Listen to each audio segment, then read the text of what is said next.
भारत जब आज़ाद हुआ तो हमारे सामने सबसे बड़ी चुनौती यह थी कि अंग्रेज़ों के बनाए बहुत से कानून अब भी लागू थे। आज़ादी तो मिल गई थी, लेकिन सवाल था कि क्या ये पुराने कानून हमारी नई स्वतंत्रता और मौलिक अधिकारों के अनुकूल हैं?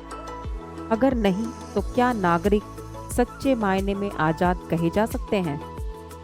यही समस्या हल करने के लिए हमारे संविधान में अनुच्छेद 13 लिखा गया। अनुच्छेद 13 को हम संविधान का प्रहरी कह सकते हैं।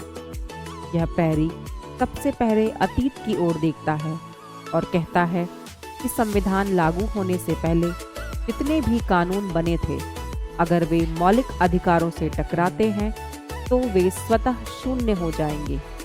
इस तरह हमारे स्वतंत्र भारत ने बीते हुए ज़माने की बेड़ियां तोड़ दी। लेकिन यह अनुच्छेद केवल अतीत तक सीमित नहीं है, यह भविष्य की ओर भी चेतावनी देता है। संसद और संविधान सभाओं से कहता है कि चाहे वे कितने भी शक्तिशाली हों, वे जो भी कानून बनाएंगे वह तभी टिकेगा जब वह मौलिक अधिकारों के अनुरूप होगा। अगर किसी नए कानून ने नागरिकों की स्वतंत्रता को छुआ तो अनुच्छेद 13 उसे तुरंत असंवैधानिक घोषित कर देगा। अनुच्छेद 13 की एक खास बात यह है कि यहाँ कानून का मतलब केवल संसद द्वारा बनाए गए अधिनियम नहीं है, बल्कि नियम, आदेश, अधिसूचना, यहाँ तक कि परंपराएं और प्रथाएं भी इसमें आती हैं।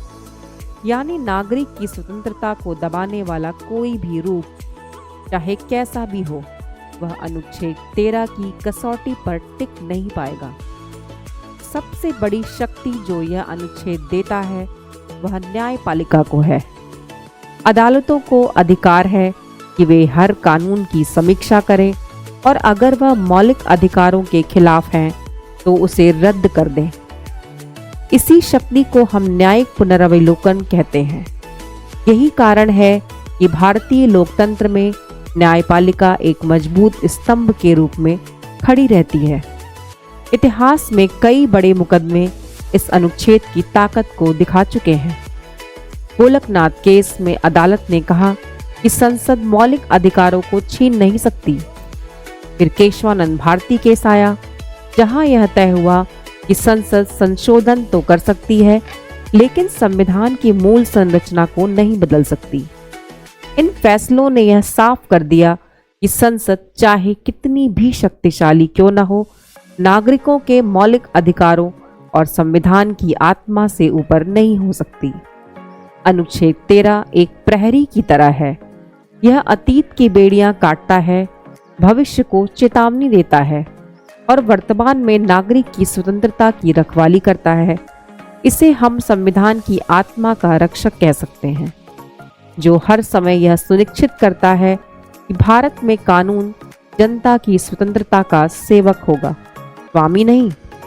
इसलिए जब भी हम अपने मौलिक अधिकारों को महसूस करते हैं, हमें याद रखना चाहिए कि उनकी रक्षा के लिए संविधान का यह प्रहरी अनुच्छेद 13 हमेशा खड़ा है।